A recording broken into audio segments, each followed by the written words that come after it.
Can we make some noise? This is it. $1.5 million to be decided right here, right now. The battle bus has started. Thank the bus driver. Good luck. Have fun. Now, like you said, this is Game 7, the last bus trajectory for the entirety of Summer Skirmish. 8 weeks straight. There's a top left to bottom right. It's a pretty even spread, a clear cut across the entire map. You get to see another even spread, players dropping in. I expect, I just got to say this, Nick Merckx versus Aiden, the final round. This might be it. We'll see. And this could be the most important. You know, they're both close to the scoreboard right now, but, you know, a big thing from Nick could make all the difference. Babe Jesus is wearing the Black Knight mask. IRL. In real, challenge. I don't think that adds any extra armor. He's got pizzazz, that's for sure. You see Lenine going down. Does he have the headset on too? No. He's just going for it. Okay. Interesting play. Tilted tower, or sorry, lucky landing. We'll see if this pays off for him. Speaking of Aiden and Nick Merckx, we already got crowd cheering here as soon as Aiden shows up on the screen, and there you go. Whoa, a lot of people. Barnell just crunch. You got Nick Merckx inside the main building. He always drops you, and early rockets for Aiden is going to be pretty important, especially if nobody else has shield yet. And speaking of the devil, there we go. Get up a full shield. You can swap weapons out. He's going to get that and green AR. Clingers on the ground too as an option to fill the last slot. Flower on the outside. Some C4. Switch to attack. Shotgun shot. Whips a little bit left and right. A body shot. There we go. 33 as well. He's got to be low, and there it is. Bovesy goes down. 38 HP left for Flower. Tenpo just eliminated Nice. Here's a look at Kevy in a shotgun engagement. The tack not coming out on top quite yet. It's actually a battle with Tenpo, who has one elim so far. Kevy is as weak as he could possibly be, and there's another elim for Tenpo. We were just talking about up at the Lynx crashing, did push on that fight on Flower and got the elimination as well. You got Aiden fighting a little box on the outside here. Hopefully now somebody who's dropping in from above. A lot of damage, and Sakairos gets the elimination on Aiden early, which means no more final round. Rex sees Sakairos out in the open, and this is what happens with Tilted when there's this many people landing here. It's a completely different ball game. Not necessarily the best time to push. This is air-cooled TV. Some shots, jump shots on Boyer right there. Down in Lucky Landing gets his first elimination for the game. Back up top, Saf. We were just watching this. Jumpman, most likely still full shield, full HP. Hysteria, I believe, in the feed. Just got an elimination with the fall. Must have dropped someone off of a structure. Saf taking a shot there. Jumpman, the laser from the green drum gun, gets his first even. And honestly, that's the big difference. He got all that extra shield, pushes on up to Saf, and the game kind of ends shortly thereafter for him. Here's Rex still in Tilted. Who's going to be? And this was Dakota. If you remember, Tenpo was around here who had 2 elims, so he was, oh my. Look, he even said it. Wow. And I can tell you right now, Tenpo, not a happy camper, as there is perfect accuracy coming on in. Now this is the very southeast corner of the map. You can see kind of in your mini map there. An interesting thing about this building is there's a basement underneath. You could be on the roof, you could be inside, but a section of it drops down one more time, and there's actually a chest spawn in there. So all around, Big Gray. This is Hysteria with Explodes. Don't tell me. Don't tell me. Okay, Explodes don't connect, but that either way, knocks him down. On the feet. And here's Wheels. CBK Flame getting dropped on out of this one. Now, that shot, that angle we had on Tilted Towers, I did not see Nick Merckx running around. Yeah, I'm not sure I'd love to hear an update on exactly where he stands. Everything was blown open there, and it was Nibs that shot, I believe, that rocket. You see Amon's in front of him as well, but the zone is kind of it's the player that's going to push everybody along. Still probably the most efficient eliminator of the entire weekend. Biggie just breaking through structures. He wants this elim so darn bad. He doesn't even have mats. It's like an all-in sort of thing right here from both players, as there's also Wheels still here who's bandaging. For Diggy, technically right now, he's at 1 elim. If he somehow cleans up Kayun, and then Wheels tries to go for the trade, and he can get the second elim there as well to put him at 3, but as I say that was his last wall. He's done for. Wheels and Kayun now just on the opposite sides of these walls from each other. Back in Tilted, still inside the safe zone from the last rotation, but it's going to be time to move out soon. Takata catches a player, a couple taps on the shield. The person on his close mountain. Here's a replay. Here was the last one we got onto Ecstatic, and well, it looks like it doesn't get much easier than this, as Ecstatic was, yeah, 1 bullet. That epic legendary, or sorry, that epic assault rifle, not epic legendary, with the quick elim there. 2 elims for himself so far, 54 players remaining. He's still in tilted, but this zone so far pushed west. Only 1 player alive right now, currently has 3 eliminations. Martinologist will take the time to stop and medkit, and you see Blind trying to be the third party that engages on here. He's pushing forward. Blind can pay spoiler for both these players here. One on the opposite side of this wall. Been tagged once. There's the shots coming on in. First elim now for Blind, the second player peeking from above. Will this work out perfectly for Blind? You can't tell as of yet. To FPS at 121, that's a big tag with that heavy shotgun. Oh, out of the sky. As the crowd erupts there, that's his 3rd elim to FPS, getting on the board. A very good shot there on Blind on the way down. Got Landjock rocking the power cord still, trying to rotate his way inside. The Storm's going to push him 40 seconds roughly. 42 players remaining in this final game of the Summer Skirmish. AR ammo at 9. Basically nothing. Mats at basically nothing as well. This is, again, an all-in type play. When this zone closes, it'll begin hitting for 2 as well, and they still have a ways to go to reach safety. This, he's taking so much time for this.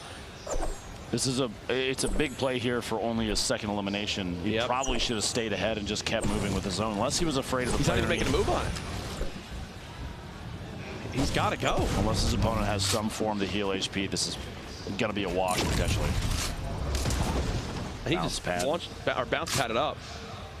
And here, look, it's going to start hitting for 2. I mean, I don't think there's any way he makes this. Oh, gosh. Chasing another player behind him. He's just looking for the limit at this point. And don't get me wrong, this guy's totally weak, but this was not worth it. Too high of a chance. Tendon is going to go down. Tendon's actually going to make it out of this scot-free. Landjock throws himself the fall damage at 10 HP. The head nod from Tendon saying, yeah, the Storm can have you, and I'm going to stay alive. This is a top-down view. Takata getting his 3rd elimination on Bandit for his point in the 7th match. Nibs dropping down. There we go. The Storm's going to start to push. Very few players are still remaining outside the circle. Everyone's pretty much already established themselves. You see there on the left side of your screen. You got 1 player flying in from the east side, trying to get inside the safe zone, but there's not going to be a whole lot of gatekeeping. This is going to come down to the last few circles here, this final game. Good catch from Takata, dropping on in. There's still this crate here. I'm wondering if someone tries to loot it. I think that's what this push specifically was for. These shots, the shotgun shots and immediately catching yourself midair is incredibly fast gameplay. Oh gosh, he's getting shot from a 3rd party. Storm 44. Both of them are. He can squeeze his way in here in just a second, depending on the position of the Storm. He doesn't really have a whole lot here. 289 metal left. That's not necessarily going to be enough to push his way in. Depends on the choice of this 3rd player whether to continue to engage. Bandages and the campfire, though. Chunk of the prize money they'll be taking home of the 1.5 million. Now, if you're wondering what these fast edits are, he's basically letting the metal repair so we can see through it for moments like this. Quickly edits out, makes a window, edits out again. Tifu in the feed, eliminating Takata, one of our higher elimination players this game. FPS getting sprayed from the side. He's got the layer up because there's multiple players in here. I believe the one he was just shooting it was spinning like a top. Got a 2nd elim. That was on the base soldier. 28 players left now. Morgoth's trying to establish his 3rd elim. This is FPS with 5. Morgoth again does get the 3rd elimination on FPS. That's a point for him. Ripmate here hanging out on the very edge of the circle. And the feed Tendons takes Strugs out. Gorilla gets Fulmer from TB. Morgoth gets another. So 4 limbs for Morgoth. Expanding on the lead he had. It's going to take some incredible performances at the end of this to potentially dethrone him. And here's a look at everybody right now. Morgoth's close, I believe, towards obviously even more points in top 10. Poach moving into this next zone. You've got a number of players close to the cliff, too, building up towers. They have top-down views of pretty much everything. You can wait and bide their time. We had just for a second there, I believe Fade was up on the outside. You see Tifu moving in the back corner. 23 left, 35 seconds. Very fast builds, trying to establish basically any structure he can. Oh, no. It's a heavy tag. There's a look at everybody moving. Sam gets dropped on down. Tendons is one shot as well. Fade still keeping the high ground at max HP. Morgoth now at 5 elims.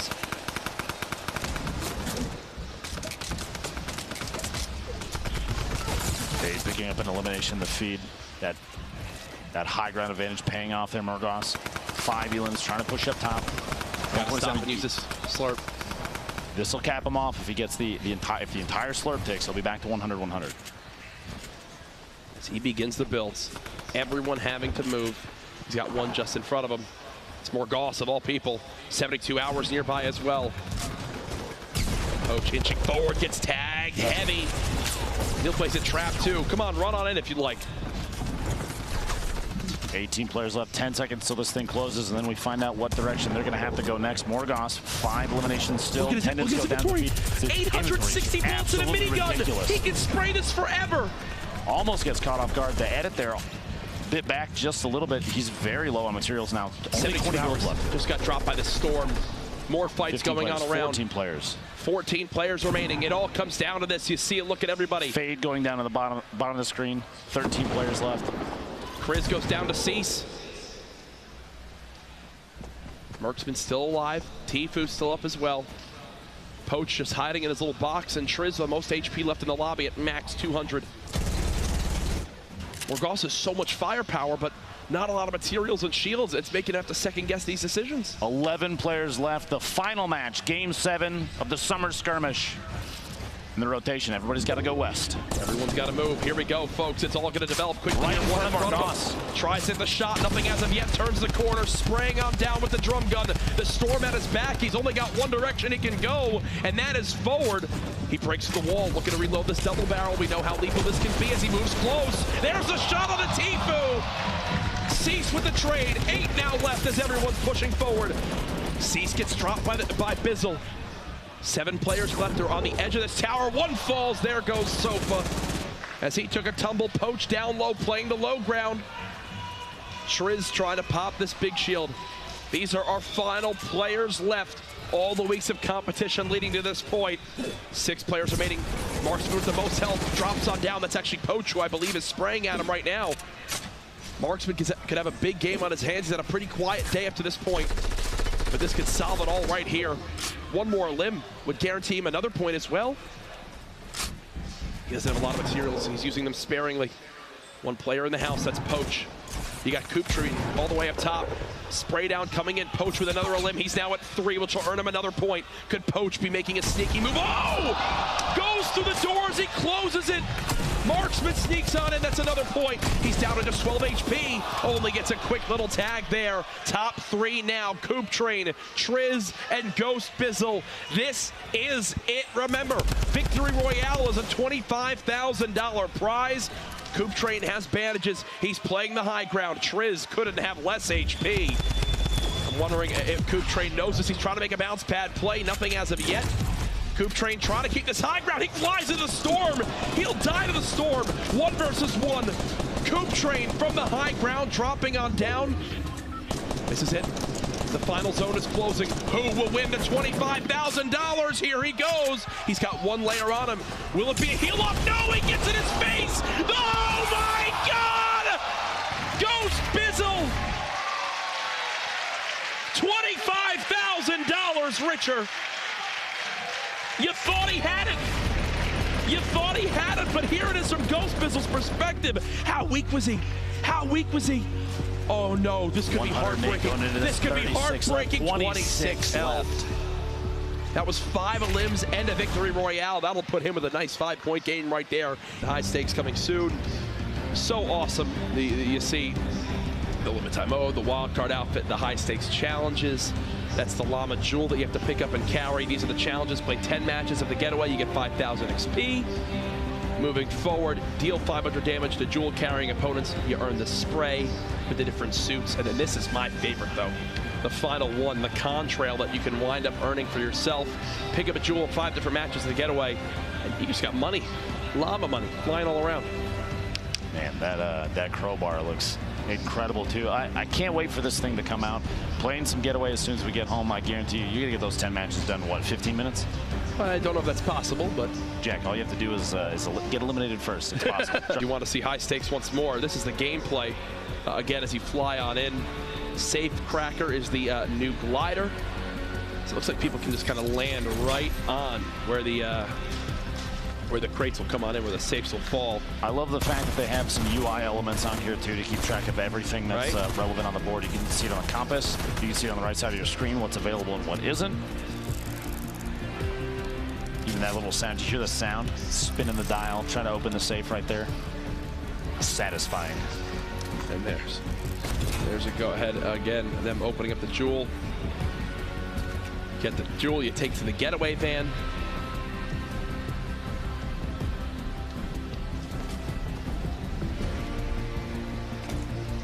As they go ahead and pick this up.